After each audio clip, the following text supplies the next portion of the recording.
औज़ुबिल्लाहि मिनश्शैतानिर्रजीम बिस्मिल्लाहिर्रहमानिर्रहीम अल्लाहुम्मा सल्लि अला सय्यिदिना व मौलाना मुहम्मदिन व बारिक वसल्लिम सल्लल्लाहु अलैहि। د مشرق په شیشه باندې په خصوصي خبرونه په خصوصي لمحاتو خصوصي وختونو کې د جشن عید میلاد النبی صلی الله علیه و آله وسلم په دې مبارکو لمحاتو کې مبارکو خبرونو کې تاسو ټول تاسو ستړي مشي وایو. امید دې د رب کائنات جل وعلا د ذات بابرکات نه چې ټول به د صحت په جامه باندې روغ رمټ او صحیح سلامتی د جون هغه لحظې او هغه لمحات بم ډېر په خوشاله ډېر په سکون او ډېر په راحت کې تیریږي.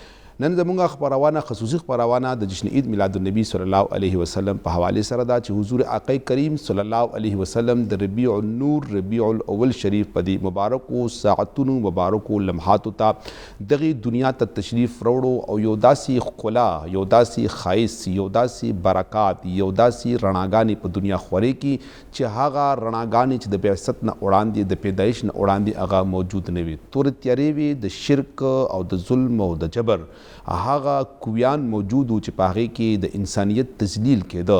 د انسانیت ته معراج ورکولو والا پیغمبر تشریف راوړو، د امن علمبردار دنیا ته تشریف راوړو، د محبت د اتحاد او د اتفاق هغه عظیم او هغه لوی او هغه ښایسته ښکلې نمونه دنیا ته د پیش کولو والا آقا کریم صلی الله علیه وسلم دنیا ته تشریف راوړو. په دې خصوصي خپرونه کې زه ځان له یوازې نه یم بلکې د دغه نړۍ مشهور او معروف علماء کرام او سکالران او ناتخوانان ما سره هم په دې کې موجود دي.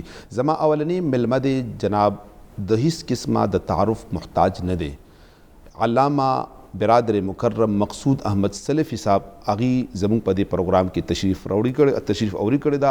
مقصود سلفی صاحب تاسو ته په دې پروګرام کې په خیر راغلی وایو، ستړي مشي درته ډیره مهرباني. بل ملمه هم سره موجود دی په دې وخت کې زمون په دې ښکلي پروګرام کې په دې ښکلي وخت کې په دې ښکلي شیشه باندې زما برادر مکرم جناب حضرت علامہ مولانا محمد علی مصطفی صاحب چې هغې د ډېر لرې ځای نه زموږ دې پروګرام تشریف اوري کړی دا. مصطفی صاحب په خیر راغلی، ستړي مشي درته وایو چې جزاک الله جی ډیره مهرباني. دغه زموږ خواږه او درانه ملمانه دي چې د دې خوږو درانو ملمنو نه به خوږې خبرې د محبت خبرې د امن خبرې د سکون خبرې د راحت خبرې چې د هغې نسبت او د هغې تعلق به د سردار دو جهان خاتم النبیین آقا و مولا جناب محمد رسول الله صلی الله علیه و آله وسلم ذات اقدر سره سیرت مطهره سره او اخلاق عظیمانه او کریمانه سره د هغې تعلق کې. نو زه راځم د خپل ملمه طرف ته جناب حضرت علامه مولانا برادر مکرم مقصود احمد سلفی صاحب ته او د هغې نه ستاسو په وساطت باندې یوه سوال یو کوېسچن او یو د هغوی نه یو خبره ترنه تپوس کوم، هغه دا چې زموږ د خوږ پیغمبر صلی الله علیه وسلم دنیا ته تشریف اوري، دنیا ته د هغې آمد د قرآن و حدیث د سیرت او د صورت د تمامو کتبو په رڼا کې د حضور علیه السلام آمد څنګه جی مقصود سلفی صاحب الحمدلله تاسو تشریف اوري کړی دا او یو ستر عالم هم تاسو یې یو ستر سکالر هم تاسو یې او تاسو په دې باندې پوهه هم لرئ. زموږ د ناظرینو ته تاسو د دې حضور علیه السلام د آمد په سلسله کې چې د 1500 کاله الحمدلله د میلاد النبی صلی الله علیه وسلم هغه چراغان او هغه خوشحالانی او هر طرف ته هغې مناول لګیا دي شروع دي. نو تاسو ورته په کوم نظر باندې ګوري او په کوم حیثیت سره په قرآن او حدیث کې آمد مصطفی صلی الله علیه وسلم ذکر شوی دی؟ ډیره مهرباني مفتی صاحب.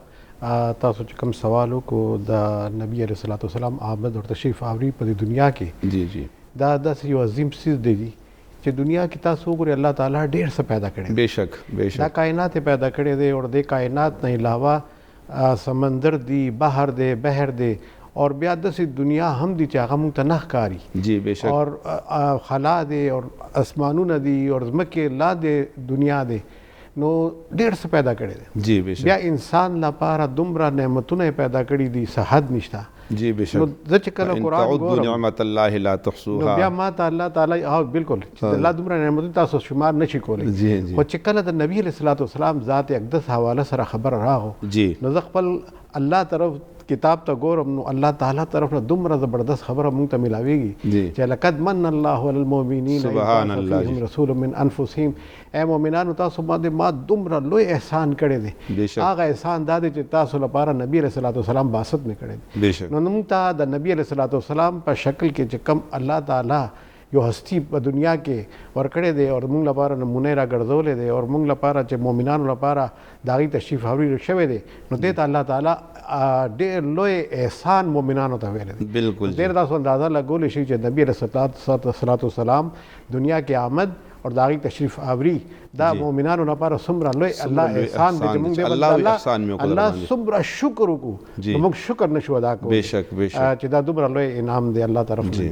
جی ماشاءالله دا مقصود احمد سلفی صاحب الحمدلله د قرآن مقدس او د حدیث مبارک او پرانا کې د آقا علیه الصلاۃ والسلام د آمد یو داسې جلک بیان کو چې هم جامع و او هم دغې احاطه نه کیږي چې رب کائنات جل وعلا انسان ته دنیا ورک لوح و قلم چرند پرند انعامات احسانات د برساتونه ځواني سات جنتونه الله رب العزت د انعامات فراوانی کړی دا یو انعام الله نه یادوي چې ای بنده پتا مې احسان کړی دی یو چیز هم نه یادوي صرف الله رب العزت فرمایي چې ای زما بنده احسان در باندې دا کومه چې خپل محبوب کریم مې درله درکړه هغه سید الانبیاء مې درله درکړه. ماشاءالله مقصود احمد سلفی سے په ډیر مختصر مگر جامع انداز کې آمد مصطفی صلی الله علیه وسلم د قرآن مقدس نه ستاسو په وړاندې کېغوستلو. زرا زما د حضرت علامه مولانا محمد علی مصطفی صاحب طرف ته او د هغوی نه د حضور علیه الصلاۃ والسلام مبارک د سیرت په حوالې سره چې د آقا علیه الصلاۃ والسلام سیرت طیبه چې هغه زموږ دپاره د ژوند کې د کامیابۍ او د راحت او د سکون یوه ډیره لویه سرمایه هم ده ذریعه هم ده وسیله هم ده او زموږ دپاره د هغې نه بغیر بل څه لاره بل څه ملجا او مأوا زموږ نشته همدغه آقا کریم علیه الصلاۃ والسلام سیرت طیبه دی. نو د هغې په حوالې سره د مولانا محمد علی مصطفی صاحب نه زه یو پوښتنه لرم چې د حضور علیه الصلاۃ والسلام سیرت طیبه ته تاسو په کوم نظر او د خپل امت او د حضور عاشقانو ته څنګه انداز باندې تاسو کلاول غواړئ؟ جی مصطفی صاحب. رسول کریم علیه الصلاۃ والسلام سیرت مبارک حضور علیه السلام چې کم ژوند مونږ ته تیر کو مونږ ته پاره یو نمونه پرېښوه چې په دې مطابق به تاسو خپل ژوند تیروئ. نو دې کې د نبي علیه الصلاۃ والسلام ټولو نه اعلی یو پهلو چې دی هغه رسول الله علیه الصلاۃ والسلام مبارک اخلاق دی. بیشک اور اخلاق مبارک د رسول الله صلی الله علیه وسلم یو داسې کمال والا اخلاق او چې دنیا کې د هغه مثال نه ملاویږي. په خپله الله رب العزت تعریف کوي چې وانک لعلی خلق عظیم. محبوب تا ته خو ما اخلاق درکړی دی او داسې اخلاق مې درکړی دی چې هغه د باندې بل اخلاق نشته. عظیم اخلاق مې درکړی دی.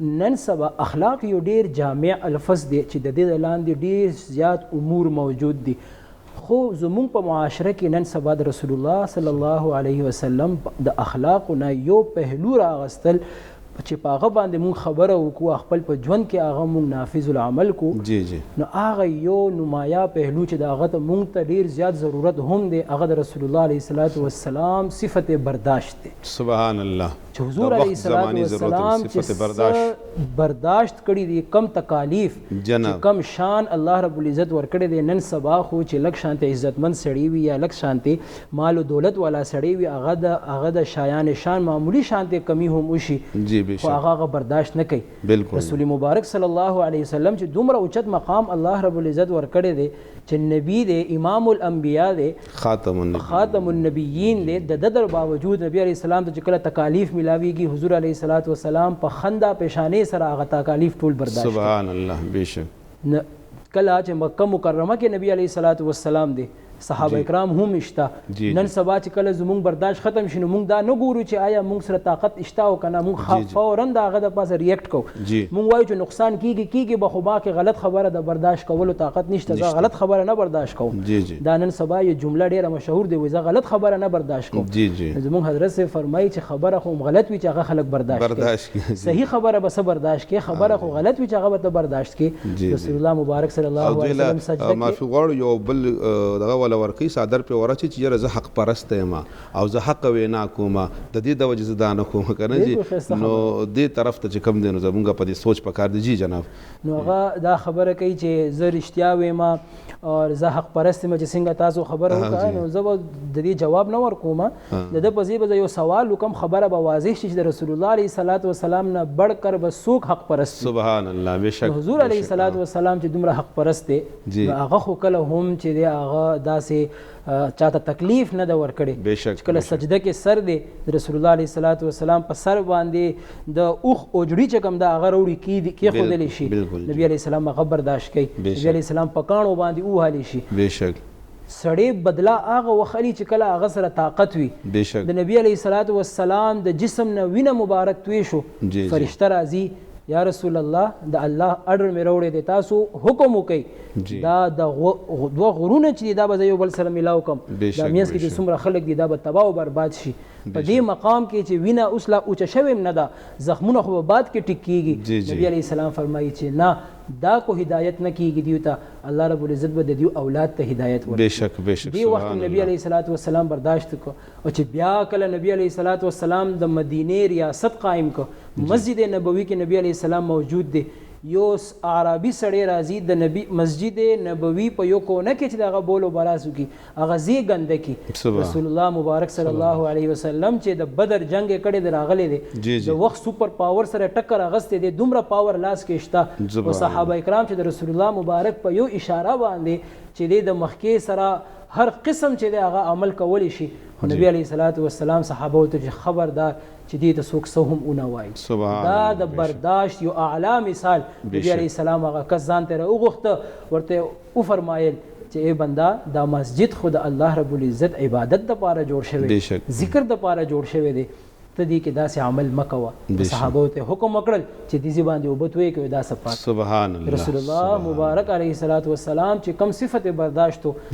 نن په دې 1500 ساله میلاد شریف په موقع باندې مونږ ته پکار دی چې د برداشت ځان کې پیدا کو زمونږ کور معاملات به هم خسته شي زمونږ والدینو سره معاملات به هم خسته شي نن خاوند د ښځې خبره برداشت کولو ته تیار نه دی بیګم چې د خاوند خبره برداشت کولو ته تیار نه دی دا خو بهرې خبرې دي اولاد د مور پلار چې دا خبرې نه قبلوي شاګردان د استاد خبره نه برداشت کوي چې دا پهلو چې مونږ خپل ژوند کې راولو بېشکه برداشت یو داسې ښکلې موضوع او داسې ښکلې یو قاعده یو کلیه د کامیابی یو سیړی د کامیابی یو لاره داسې مونږ ته مصطفی صاحب وښودله چې د حضور علیه الصلاۃ والسلام د اخلاقي کریمانه یو طرف هغه د برداشت دی برداشت یقینا چې یو ډېر لوی طاقت او ډېر لوی قوت دی زه راځم د خپل ملما جناب علامه مقصود احمد سلفي صاحب ته مقصود صاحب زه تاسو نه د دې په حوالې سره یو لبی کوشایي کول غواړم چې د آقا علیه الصلاۃ والسلام د ولادت باسعادت په وخت کې کم اثراتو یا کم واقعاتو چې هغه معجزاتي طور د الله قدرتونه هغې باره کې تاسو خبرو جی बेशक नबी अलैहिस्सलाम के कम आमद देखा ना मूंग सिंह से खबर को है कि अल्लाह ताला दा फरमाए थे वमार सल्ला का रहमत लिल आलमीन माँ खपल पैगम्बर पूरा जहान लपारा रहमत झुड़कड़े दे और ले गले दे नोदागी रात तक चिदे दुनिया लपारा यो रहमत हो और यो पैगाम द रहमत हो बलदा चिदागी रात तक सरा मूंग चिकलत اسلامی کتب کې اور تاریخ کې وګورو نو یو داسې عظیم بعضې څیزونه ښکاره شوي دي چې د هغې راتګ چې د دنیا لپاره پوره دنیا لپاره یو میسیج و چې دنیا کې یو داسې عظیم هستی راغو چې د هغه اوس راتګ نه پس به دنیا حالات به چینج شي چې کم دنیا کې تیارې پروت دي دا تیارې چې کم دي رڼا طرف ته بلاړ شي مثال په طور باندې تاسو وګورئ فارس کې یو اور لګېدلی و هغې لګولی و چې کم از کم 1000 کال نه هغه اور متواتر لګېدلی و ورځ شپه لګېدلی و اور عبادت به کولو التاغي اور هغه اور عبادت کولو الله تعالی یو دم د چې کوم ورځ نبی رسول الله وسلم آمد وشو نو ما هغه ورځ هغه اور چې دی الله تعالی مړ کړل دا یو ساين و هغې لپاره بل دا چې فارس کې کسرا په دربار کې داسې ډېر یو دم چینجز راغی او هغې کې داسې کینګرې لګېدلې وې څوارلس کینګرې ډېر هغې عظیم الشان جوړ کړی هغه ټول پرېوتې اور دا یو نښه جوړ شو د نبي رسول الله وسلم آمد په حوالې چې هغې روان دي بل دا بحیره صاحب یو هغه ځای اوبه چې کوم د عراق کې هغه اوبه ختم شو دا یو ساين او دا هغې ته پته ولګېدو چې یاره دا چې کله به داسې کېږي د دې اوبه به ختمېږي نو دا به د آخري نبی علیه الصلاۃ والسلام دنیا ته به آمد او تشریف آوری وي. بیا تاسو ګورئ نبی علیه الصلاۃ والسلام یو سفر باندې روان او خپل تر سره تجارت په سلسله کې نو بهیره یو آلتا راهب چې کله ملاو شو نو هغه راهب خپل چې کوم عبادت والا ځای او هلته نه کله هم نه وتلو 24 غنټې به هلته ناست هملته به هغه هر څه کولو نو هغه ته چې کله پته ولګېدو د نبي علیه الصلاۃ والسلام تشریف آوري نو هغه بهر ووتو اور بیا هغه وپېژندل چې دا هغه آخري نبي دی اور هغه بیا چې کوم نښې هغه سره موجود وي هغه ته الله رڼا ورکړې وه د خپل تورات او خپل کتابونو عالم هغه ډېر ښه عالم و نو هغه فوراً دا خبرو چې دا کوم چې دی دا آخري نبی دی او دا زر تر زره واپس بوزه اسې نه چې دا روم والا خلک چې کوم دي هغې ته پته ولګي چې دا هغه آخري نبي دی چېرته تکلیف ونه رسي او بل دا چې الله دې ما ته دومره عمر ورکړي چې زه د دې نصرت وکړم هغه ټایم باندې کله چې دی مکې نه مدینې ته به هجرت بیا هغه ته دا هم پته و چې دا به یو وخت داسې په دې باندې سخت راځي چې د دې خپل قوم والا یو دم به د دې سره دعوت به نه مني او دا به دومره مجبور شي چې مکې نه مدینې ته به هجرت وکړي نو دا سخت وخت کې الله دې ما ته توفیق ورکړي زه دې سره ملګرتیا نو دا د نبي رسول الله وسلام د آمد او تشریف آوري مخکې کتابونو کې ډېر زیات بشارتونه وي او چې کوم عالم او پوه خلک هر یو مذهب والا ایون دا چې یهود چې کوم دی او هغې هم کې چې داسې تاسې ډېر علما وګورئ چې کوم بیا وروستو اسلام هم قبول کړی دی نو هغې هم هغه نښو نه نبی علیه الصلاۃ والسلام پېژندلی دی چې واقعا دا هماغه آخري نبي دی بل هغه دا خبره هم کړو چې نبي علیه الصلاۃ په شا باندې یو مهر نبوت و هغه وایي چې د دې نه پېژنم چې دا آخري نبي دی او دا دې باندې مهر لګېدلی دی د نبوت مهر نو داسې نښې چې کوم دی دا آمد رسول چې کوم په دنیا کې دا یو داسې نښه و چې دنیا کې یو انسان نه بلکې 10 انسان چې وما ارسلناک الا رحمت للعالمین پورا دنیا لپاره رحمت اور انقلاب را روان دی اور تاسو وګورئ چې دا اوس دنیا کې کرسچینټي هغه ټایم باندې خو ډېر زیات و اوس هم دنیا کې پهلا نمبر مذهب دی دویم نمبر باندې اسلام ورسېدو اور سم موده به داسې راځي چې اسلام داسې روان دی چې هغه ختمېدو والا دی هغه به لاندې لاړ شي اسلام مذهب چې دی او دین چې کوم دی دا به دنیا کې ایک نمبر مذهب بني نو دا د نبی علیه الصلاۃ والسلام آمد اور د هغې چې کوم کوششونه او تشریف آوري مقصد و هغه الله پورا کوي لګیا دی اور بیا اوس هم وګورئ چې نبی علیه الصلاۃ والسلام کم آخري وخت په باره کې چې کم احادیث ویلي دي او چې کم خبرې کړي دي نن هم موږ ته هغه رښتیا ښکاره کېږي لګیا دي او چې کم قوم کې چې کم داسې څیزونه چې د نبي علیه الصلاۃ والسلام احادیثونه ثابت دي موږ ته دا پکار دی چې نبي علیه الصلاۃ والسلام هغې چې کم نښې دي هغه نښو باندې ځان پوهې کړو اور بل دا چې کم نه منع کړی شوی دی هغه نه منع شو او چې کم ترغیب ورکړی شوی دی کم باره کې چې نبي علیه الصلاۃ والسلام احکامات راغلي دي د قرآن او سنت او احادیث هغې باندې ځان پویم کو اور عملم شروع کو سبحان الله جی آمد مصطفی صلی الله علیه و آله وسلم په حواله سره مقصود احمد سلفی صاحب تاسو ته یو جامع انداز باندې په یو جذباتي او محبتانه ادبانه انداز باندې د حضور د آمد هغه مقصد چې هغه یو انقلاب او هغه آمد د اسلام یو رڼا چې هغه په دنیا کې خورا دا ورفعنا لک ذکر کې یو عملی تفسیر جوړ شوی دی زه یو وړې دمې طرف ته د وړې دمې نه بعد به راځو همدغه ښکلې خبرې همدغه ښایسته خبرې د قرآن او حدیث په رڼا کې د دې ښایسته او د علمانو د ښایسته پیغمبر به انشاءالله العزیز تاسو شاملو زه یو وړوکې دمې طرف ته د دمې نه بعد بیا راځو چېرته مو ځئ موږ سره اوسئ د مشرق په شیشه باندې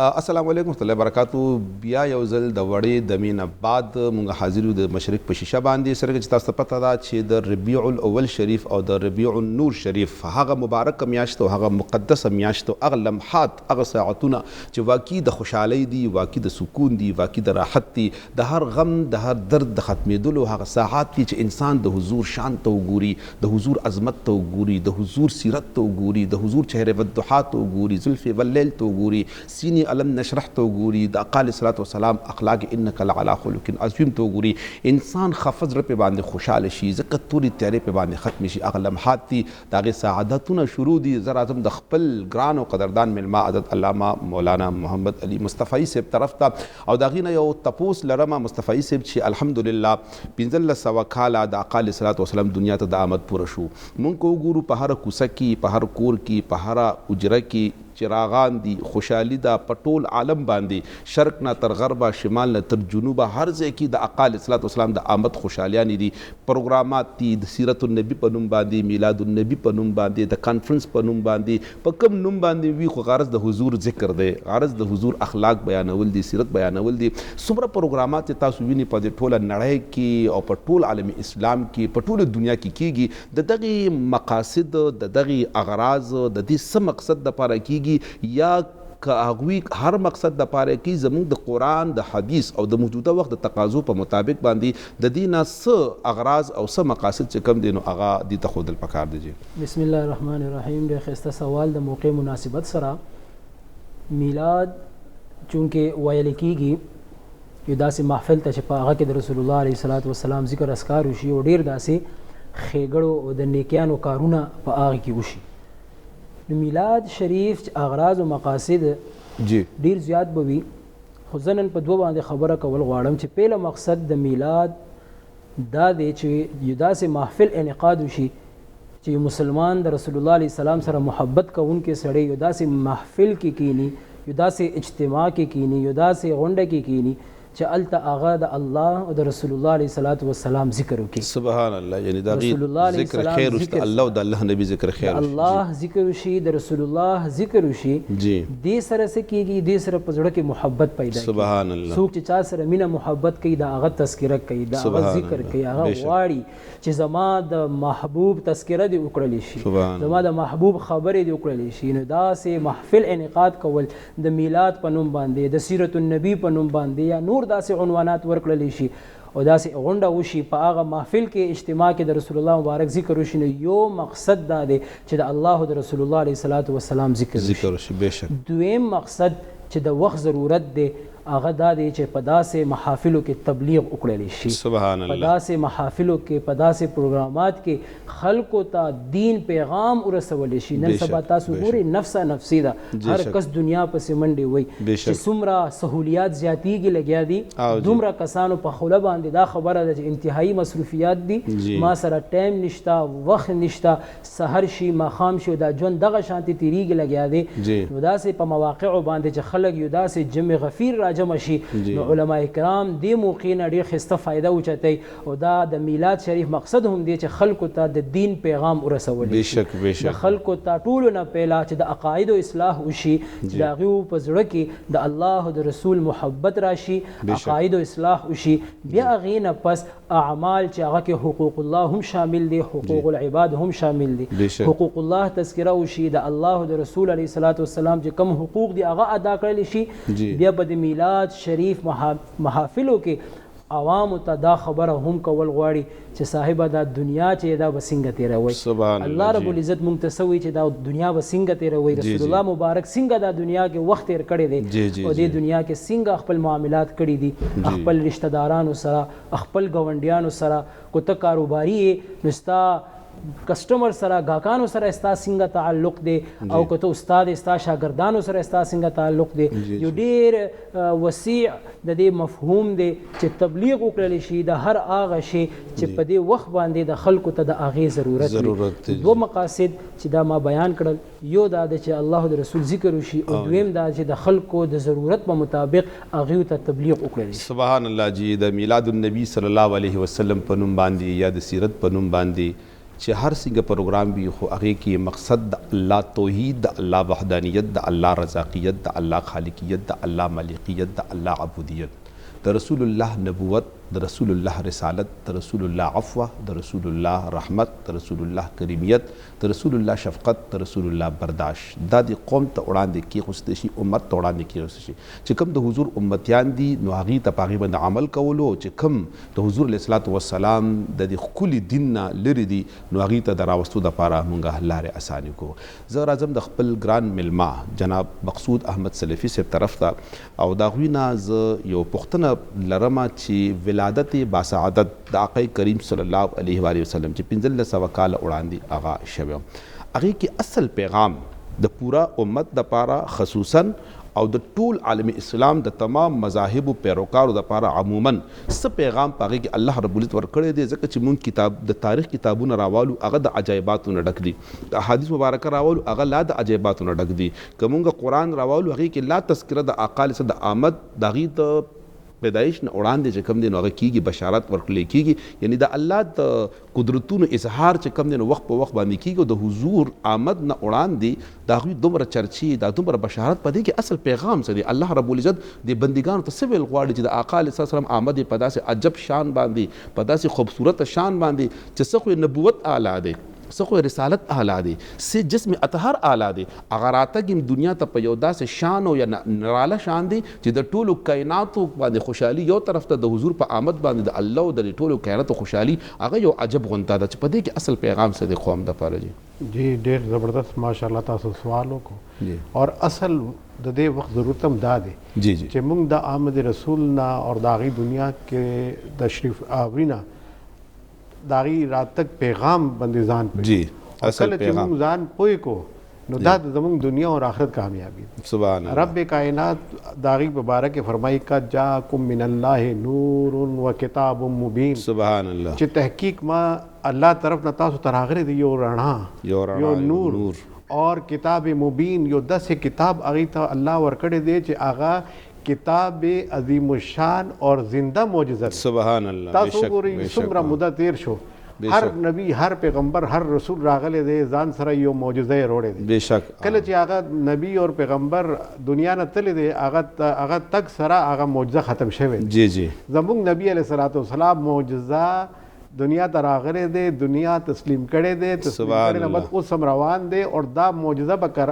قیامت پورې به ژوندی معجزه ده. ورځ قیامت به راځي، قیامت به چې کله واقع کېږي نو ټولو نه مخکې قرآن الفاظ به الله اوچتوي. سبحان الله. دا معجزه به ختمیږي، بیا هغه نه وروستو بیا قیامت آثار به شروع. جی جی جی. نو تاسو دا د نبی رسول الله والسلام دنیا کې راتګ آمد قرآن عظیم الشان اور الله تعالی قرآن عظیم الشان دې معجزې ته دا ویل دي چې دا یو نور دی، دا یو رڼا دی. پورا دنیا کې څومره چې علمونه دي، څومره چې تعلیمات دي، څومره چې پیغامات دي، هغه ټول پیغامات د الله د کتاب عظیم الشان اور نور محمد دا هغه نه څه مقام دی نه څه مرتبه دی، هغه اسم نه دی. اصل پیغام دا دی انسانیت. زه د مسلمانانو اور مؤمنانو خبره نه کوم، جی جی انسانیت خبره کوم. سبحان الله. اگر انسانیت دا غواړي چې هغه د کامیاب شي نو الله تعالی فرمایي یا ایها الناس قد جاءکم موعظة من ربکم وشفاء لما فی الصدور. سبحان الله. شفاء لما فی الصدور. اور یو داسې شفا هم لېږلی دی چې راشئ تاسو څومره بیماریانې دي، څومره مصیبتونه دي، څومره مشکلات دي، د دې حل به تاسو ته میلاو شي. هغه دا چې نور محمدي علیه الصلاة والسلام، پیغام محمدي علیه الصلاة والسلام نه تاسو به ځان منور کوئ به نو انشاءالله دنیا کې اور آخرت کې ستاسو کامیابي.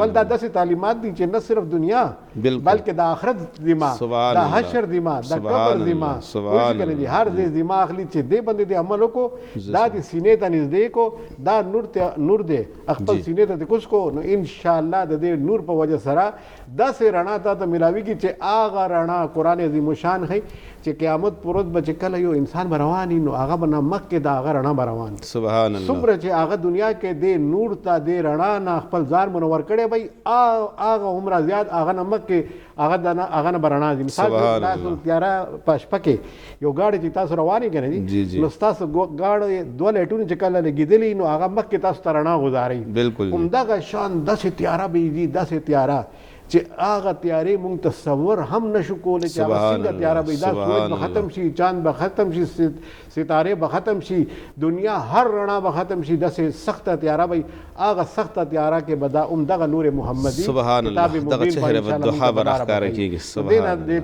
دا پیغام دی د نبی علیه الصلاۃ والسلام آمد اور دې پیغام نه چې مونږ حصہ واغشته نو انشاءالله دنیا هم کامیاب دی او آخرت هم کامیاب. سبحان الله. یعنی آمد مصطفی صلی الله علیه و آله وسلم دا پیغام دا دی چې دا هغه نبی دی، دا هغه پیغمبر دی، دا هغه د الله رب العزت جل وعلا طرف نه پیغام رسا دی چې د آمد نه وړاندې دومره د عظمت والا، دومره د کریمیت والا، دومره اعلی بیانیږي او د هغې آمد دومره په ښایسته ښکلي انداز باندې استقبال کیږي. نو مقصد دا دی چې دا د فضیلت والا، د عظمت والا عظیم پیغمبر دی.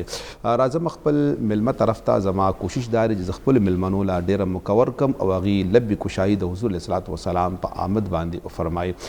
د مصطفی صاحب نه وړاندې چې کومه خبره مونږ کوله چې محافل میلاد النبي په نوم یا سیرت النبي په نوم یا کوم نوم باندې یو پروګرام کیږي، نو دا د محبت د وجې نه کیږي چې خلک محبت کوي. نو آیا د محبت تقاضې صرف د میلاد دی؟ آیا د محبت تقاضې صرف جلوسونه دي؟ آیا د محبت تقاضې صرف چې کوم دی ذکر رسول او ذکر الله دی؟ آیا د محبت تقاضې چراغان دي؟ آیا د محبت تقاضې په دې وخت کې صرف دغه څیزونه دي که نور هم څه تقاضې شته دي؟ بسم الله الرحمن الرحیم. حضور صلی الله تعالی علیه وسلم سره محبت چې دی دا ایمان دی. جی بشک. دا زما قول نه دی، په خپل رسول کریم صلی الله تعالی علیه وسلم خپل محبت ته ایمان ویلی دی. سبحان الله. چې د رسول الله مبارک محبت د چا زړه کې نه وي نو د هغه ایمان نشي مکمل کېدی. جی جی. نو لہٰذا د رسول الله علیه السلام محبت خپل زړه کې پیدا کول. جی. بیا چې محبت چې کله پیدا شي نو محبت بیا په کم لیول باندې پکار دی، څومره پکار دی. نو الله رب العزت په قرآن کې فرمایي چې دومره محبت چې ستاسو د مور پلار نه هم زیات محبت، ستاسو د اولاد نه هم زیات محبت، د مال نه هم زیات محبت، ستاسو د هر خوښ شیز نه چې تاسو هغه جمع کړی دی ځان سره، د هر څه نه چې دی هغه د تاسو ته الله د رسول چې دی هغه زیات محبوب شي. سبحان بیا به ستاسو ایمان مکمل شي، بیا به تاسو د الله رب العزت په بارگاه کې به مقبول او منظور به وګرځولی شئ. اگر محبت نوی نو بیا ایمان نشته. علامہ اقبال رحمۃ اللہ علیہ فرمائی محمد کی محبت دین حق کی شرط اول ہے، اسی میں ہو اگر خامی تو سب کچھ نامکمل ہے. جی جی. نو دی کې چې کله محبت د انسان زړه کې پیدا شي نو پیلا تقاضا محبت انسان نه دا کوي چې هغه د خپل د محبوب تذکره وکړي. سبحان الله. چې محبوب تذکره د محبوب خبرې وي. سبحان الله. تش دا نه چې خپل دنیا کې ټول غلط کارونه وکړلی شي او بیا راشي یو نیمه ګنټه دپاره یو محفل کې چې د نبي علیه الصلاۃ والسلام نارې نه ګنټې دپاره د محبوب علیه السلام ذکر نه، د نبي علیه الصلاۃ والسلام ذکر خالی د زبان نه، رسول الله مبارک ذکر چې خپل د اقوال نه، خپل د افعال نه، خپل د کردار نه، خپل د اخلاق نه چې د هغه د نبي علیه الصلاۃ والسلام ذکر وکړلی شي. زه یو عمل کوم لګایم زما زړه دې ما ته دننه نه دا ذکر وکړي، د اواز دې ما له راکړي چې دا کوم عمل ته کې لګیایې د رسول الله مبارک طریقہ کار څنګه د رسول الله مبارک طریقہ کار څنګه هغه مطابق ز عمل وکم دا زما محبت. سبحان الله. دویم شیز د محبت تقاضا چې علما فرمایي هغه دا دی چې کله یو زړه کې د محبت پیدا شي د محبوب نو محب بیا هغه ته د محبوب عیب نه ښکاري. سبحان الله. محبوب دا بیا د محبوب چې کوم عیب دی هغه بیا محب ته نه ښکاري او بیا چې محبوب داسې وي چې هغه کې بیا عیب د سره وینه نو داسې محبوب وي چې هغه کې عیب د سره وینه نو بیا هغه کې هم چاته چې عیب ښکاره شي نو هغه خو بیا محبت نشو. د محبت تقاضا دا ده چې نن هم یو پروګرام کې بیان دوران دا خبره ما وکړه چې صحابه کرامو دا طریقه کار و چې کله به د رسول الله علیه السلام د شان بیانول نو هغه به پکې مبالغه کول، کثرت سره به بیانول. حضرت جابر رضی الله تعالی عنہ نه تپوس شو چې ای جابره هغه اوبو والا واقعه څنګه وه؟ نو فرمایي چې اوبه لږې شوې، نبي علیه السلام وفرمایل چې یو جام راوړئ، نبی علیه السلام له یو جام مبارک راوړلی شو، نبی علیه السلام پکې خپل ګوتې مبارکې کېښودلې، صحابه کرامو ته ویل چې راځئ یو دې نه اوبه څښئ، خپل لوښي هم ترې ډکې کوئ او دس هم ترې نه وکئ. صحابه راتلل هغه یو جام اوبه نه یې اوبه څښلې، اوبه یې ترې ځان له اغوستلې او بیا هغه تلل. حضرت جابر رضی الله تعالی عنہ نه تپوس وکړو چې تاسو په تعداد کې څومره وئ؟ حضرت جابر رضی الله تعالی عنہ ورته وفرمایل چې زمونږ تعداد چې د هغه وخت 1400 یا 1500 تعداد سبحان الله سبحان دې نه مخکې اوس د صحابي عقیدې ته تاسو لږ توجه وکړئ. صحابي څه فرمایي؟ صحابي دا ونه ویل چې 1400 کسان به مشکل اوبه پوره شو، جی جی اوبه بس ختمېدو کې و چې بس کسان هم مکمل شو. حضرت جابر فرمایي دا خو 1400 کسان وو، کو 1 لاکھ وي نو بیا هم دا اوبه ورته پوره کېدې. سبحان الله الله اکبر. نو د نبی علیه الصلاۃ والسلام شان داسې بیان کړلی شي چې هغه کې کمې پرېښودلی نه شي، حدبندي پکې ونه کړی شي. زموږ حضرت صاحب فرمایي چې دا نه دی چې ورکوټه شانتې ترازو راواخلې او کینې د رسول الله علیه السلام شان او عظمتونه تلې، ستا په ترازو کې دومره لوی هستي نه تللی کېږي، ستا ترازو به مات شي. نو نبی علیه الصلاۃ والسلام د دویم محبت تقاضا دا ده چې نبی علیه الصلاۃ والسلام سره بې پناه دغه چې دی د هغې شان عظمتونو اقرار وکړلی شي. او دریم دا دی چې محبوب کله هم د محب د مرضي خلاف کار نه کوي. رسول الله مبارک په لاره باندې روان دی، یو طرف ته نظر پرېوتو، یو داسې کور چې 2 منزله دی. نبی علیه الصلاۃ والسلام نظر په هغه کور باندې پرېوتو، صحابو ته وویل چې دا کور د چا دی؟ صحابو چې دا د فلان صحابي کور دی. نبی علیه الصلاۃ والسلام په مخ باندې د خوشحالۍ آثار نو، دا ونه ویل چې ماشاءالله ډېر ښایسته کور یې جوړ کړی دی، ډېرې محنت یې کړی دی، الله دې پکې برکت واچي. د نبی علیه الصلاۃ والسلام په مخ باندې د خوشحالۍ آثار نو. صحابه کرام نه بعد کې تپوس وکړل، هغه صحابي سره چې کله ملاقات وشو نو صحابو نه تپوس وکړل چې ما واورېدل چې نبی علیه السلام زما په کور باندې تیر شو. وی آو. نو څه یې وفرمایل؟ وی نبی علیه السلام تپوس وکړل، مونږ ورته ویل چې دا ستا کور دی. نو بیا حضور علیه الصلاۃ والسلام خوښ نه شو. د رسول الله مبارک ستا دا کور انداز چې دا رسول الله مبارک خوښ نه شو. هغه صحابي کدال را اخلي، هغه ټول کور مسمار کې ځمکې سره برابر کړي، د رسول الله مبارک په خدمت کې حاضر شي. حضور مبارک ورته وفرمایي چې ای زما غلامه تا دا څه وکړل؟ تا خپل کور وران کو؟ یا رسول الله اوس د جملې ته تاسو وګورئ، د محبت تقاضا به موږ ته پته ولګي. یا رسول الله ما ته پته لګېدلې وه چې زما کور ستاسو خوښ شوی نه و. سبحان الله. چې کم شی د رسول الله علیه الصلاۃ والسلام خوښ نه وي موږ د خپل ژوند نه هغه وباسو. سبحان الله. یو بل صحابي رسول چې کله راله ګوتمه لاس کې دی، نبی علیه الصلاۃ والسلام ترې واغسته ویې غورځول. کله محفل برخاست شو صحابه ورته فرمایي چې ای ملګریا دا ګوتمه راواله سونا دا تا دپاره جایز نه دی، خپل ښځې له به ویسې. هغې ته صف عرض کوي چې ای زما ملګرو چې کم شی نبی علیه الصلاۃ والسلام غرزولی وي هغه به زه کله هم. سبحان الله. د صحابه کم عجیبه انداز د محبت و چې هغې کې د حق علیه الصلاۃ والسلام هر پهلو هغې خپله کړې وه. او بیا بې عیبه پیغمبر و احسن منک لم تر قط عینی و اجمل منک لم تلد النساء خلقت مبرئا من کل عیب خلقت کما شاء. راځو به د یوې وړې دمې نه بعد انشاءالله همدغه علماو سره په دغه موضوع باندې به مخکې خبرې اترې کوو. موږ سره وشئ د یوې وړې دمې نه بعد د مشرق شیشې ته واپس راځو.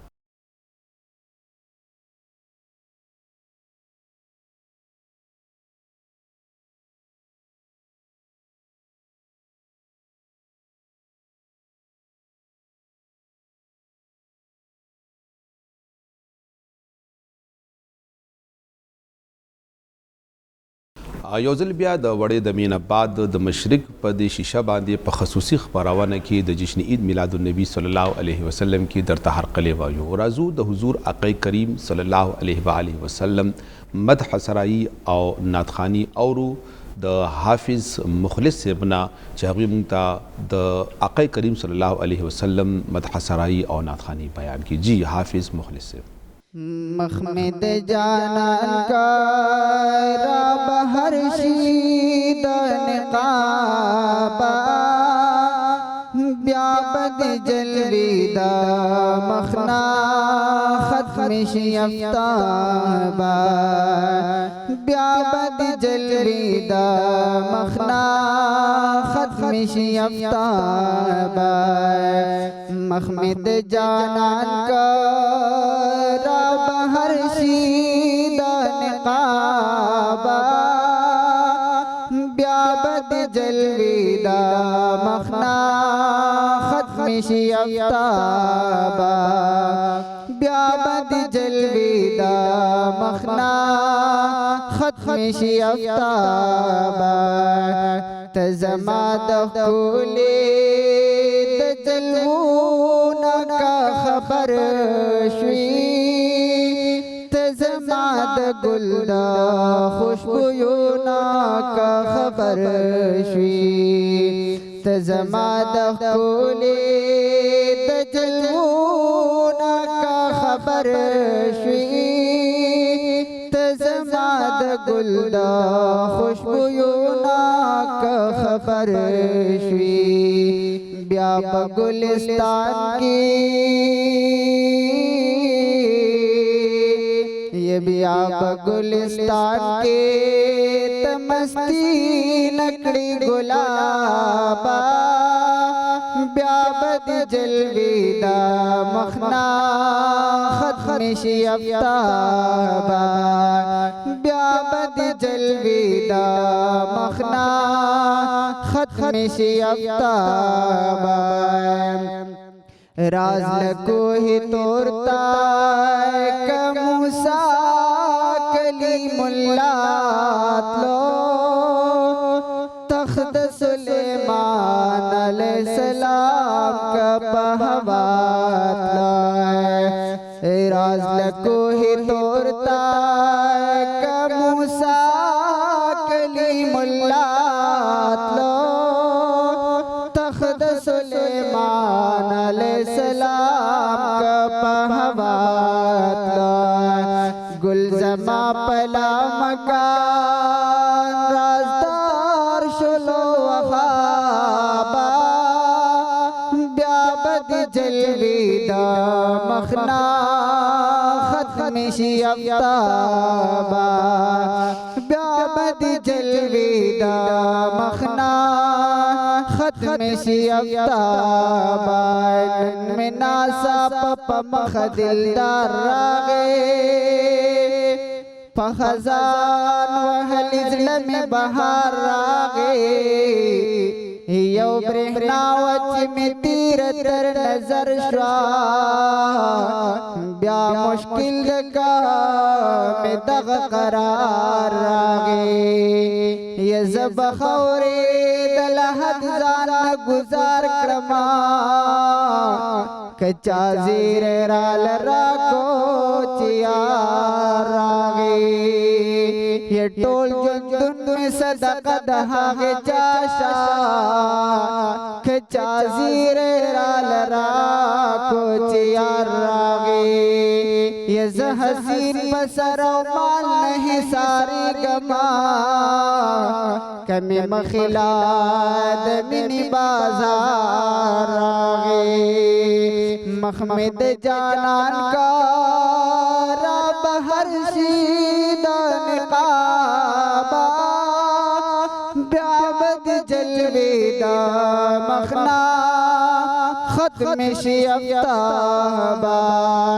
ब्याबद जलवेदा मखना खत्म शियफ्ताबा ज मोहम्मद ज़मान बाद जाना तू नवायम तलबद अहमद नबी सुल्तान तू नवायम ज मोहम्मद ज़मान बाद जाना तू नवायम तलबद अहमद नबी सुल्तान तू नवायम ये डेरों में लरमा ये डेरों में लरम रब में बजगड़ी दाज़ाबा ब्याबद जलवेदा मखना खत्म शियफ्ताबा ब्याबद जलवेदा मखना खत्म शियफ्ताबा महमद जानान को रब हर शीदान काबा ब्याबद जलवेदा मखना खत्म शियफ्ताबा ये ब्याबद जलवेदा मखना खत्म शियफ्ताबा। ماشاءالله جزاکم الله خیر احسن جزا جی ډیر بهترین انداز باندې په خسته انداز باندې او خولي انداز باندې د آقا کریم علیه الصلاۃ والسلام د چهره والضحا او د زلفې واللیل ذکر شو. په دې خصوصي خبرونه کې زموږ ملمانه موږ سره موجود دي. د مقصود احمد سلفي صاحب ترازم او دا غینا د دې پروګرام په دې اخیری لمحاتو کې د امت د پاره د قوم د پاره کم پیغام تاسو د دې 1500 کاله جشن عید میلاد النبی صلی الله علیه وسلم او ولادت با سعادت د حضور صلی الله علیه وسلم کې څه پیغام ورکول غواړي جی؟ ډیره مهرباني جی دا چې کم د ولادت عظیم الشان پیغام دی او داغي چې موږ لپاره کم سبق دی جی جی هغه موږ ته دا ملو شوی دی چې دا صرف مناو بنا بلکې په ژوند کې به اپناو. سبحان الله بالکل صرف مناول سلام نه کیږي او صرف اپناول سلام نه کیږي. جی جی مناول بم کو اپناول بم کو ضروری دی جی اور مینه سره سره عمل هم ضروری دی. سبحان الله. زموږ خو پیغمبر علیه الصلاۃ والسلام ته الله تعالی دا فرمایل چې اے زما محبوبه تخپل امت تو فرمایا سبحان کل ان کنتم تحبون الله فاتبعوني. سبحان الله. چې تاسو دا غواړئ چې الله تعالی تاسو سره مینه وکړي جی زما پیروي وکړي. سبحان الله. یحببکم الله بیا به الله تاسو سره مینه محبت به تر الله وکړي. محبت رسول هم ملاويږي جی اور بیا د الله محبت هم ملاويږي. دا په څه باندې د نبی علیه الصلاۃ والسلام کردار اپناول باندې. سبحان. اور بل خبره دا چې دې ورځ باندې زیات نه زیات عبادت کول بکار دی. جی نبی علیہ الصلوۃ والسلام باندې درود ویل بکار دی. سبحان درود ویل جی هغه لوی عمل دی جی چې کائنات کې یو عمل الله کوي اور جی موږ ته فرمایي چې ان الله وملائکته یصلون علی النبی یا ایها الذین آمنوا صلوا علیه وسلموا تسلیما. سبحان الله لوی امر دی اور په امر هم دی هغه سره چې الله او فرمایي چې زکم لګیم تاسو ور د ما فرښتین کې لګیا سبحان الله. او مؤمنانو تاسو دا عمل وکړي. سبحان دا دومره عظیم شان عمل دی چې دی ورځ باندې بل یو کار نه دی کول بکار نو خپل عبادت کول بکار دي اور فرضی عبادت نفلی عبادت درود شریف ته ډیر زیات اور بیا تاسو چې څه دعا وکوي الله نه ان شاء الله زما د ایمان او عقیده دي چې الله تعالی تاسو دعاګانې په قبول کوي وا تاسو پریشانیاں نه بدور کوي او چې سب الله نه غواړي الله سبحان الله. سبحان الله. دا قال صلوات و سلام د احمد مصطفی پیغام د مقصود احمد سلفی د طرف نه د درود شریف کثرت د درود شریف د کثرت په بنا باندې د دعا او قبولیت او انسان مستجاب الدعوات ګرځيږي. جی حضرت علامہ مولانا محمد علی مصطفی صاحب د پروګرام په د اخیری لمحاتو کې د امت ته او د غمزپلی قوم ته د خف قوم ته څه پیغام ورکول غواړي جی؟ د پروګرام د آخري ساعتونو کې زه د امت ته د قوم ته چې څه پیغام ورکول غواړم هغه دا دی چې موږ ته پکار دی چې موږ د خپل قول فعل خپل د استطاعت مطابق هر وخت د اتحاد امت غم وکړو. سبحان الله. چې موږ په کم سټیج باندې ولاړ یو هغه ځکه چې موږ د اتحاد خبره وکړو. سبحان الله. موږ خپل علاقه کې یو نو د نفرتونو پھیلاولو نه بجای دا دی چې پکار دی چې موږ محبتونو خبرې وکړو. موږ خپل ځان کې برداشت پیدا کو خلکو سره ورانولو بجای پکار دی چې موږ هغه سره جوړ وکړو روغ وکړو. علماء کرام دغه شانتي هغه ته زما دا پیغام دی چې په کوم مقام مسند باندې هغه ناس دي هغه د امت د اتحاد پروا وکي. دا امت چې څنګه تاسو ویل چې دا انتهایی په غمونو کې مبتلا دي هر قسم آزمائش دی دنیا کې په هر ګډ کې چې ظلم ستم کیږي وینه بهیږي هغه د دې د امت دی. د امت ته اوس اتحاد انتهایی ضرورت دی.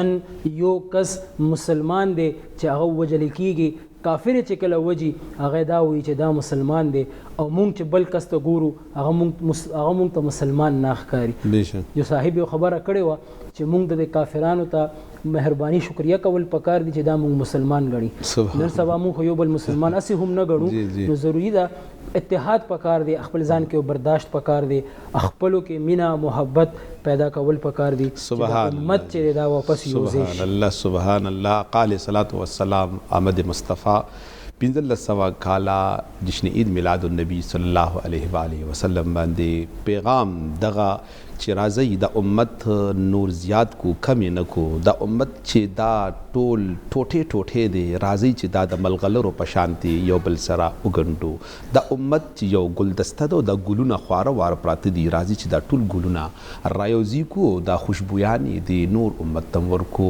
زه ډیره مننه کوم مقصود احمد سلفي صاحب تاسو دراتګ او د وخت ورکولو د مشرق د ټول ټیم د طرف نه تاسو ډیره شکریا ادا کیږي جناب مقصود مصطفی صاحب د مشرق د ټول ټیم د طرف نه ستاسو ډیره مننه شکریا چې په دې ښایسته ښکلي ساعتو کې تاسو موږ له وخت راکړه. حاضرینو او کتونکو انشاءالله العزیز د زندگی وا او جون و او جون وفاو کا نو داسې ښایسته ښایسته لمحاتو باندې به انشاءالله په د مشرق په دې شیشه باندې تاسو سره زموږ ملاقات کیږي.